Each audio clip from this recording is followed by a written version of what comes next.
திண்டுக்கல் மாவட்டம் மணப்பாறையில் ஒரே நாளில் அடுத்தடுத்து 9 கடைகளின் பூட்டை உடைத்து பணத்தை திருடிய நபர்களை காவல்துறையினர் தேடி வருகின்றனர்.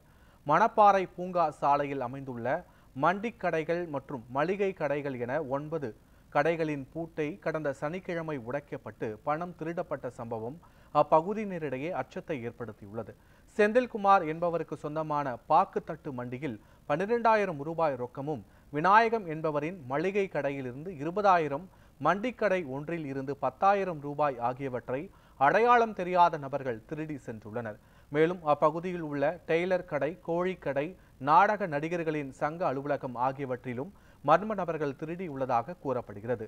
இதுகுறித்து சிசிடிவி காட்சி அடிப்படையிலும் மோப்ப நாய் மற்றும் தடயவியல் நிபுணர்கள் உதவியுடனும் கொள்ளையர்களை காவல்துறையினர் தேடி வருகின்றனர்.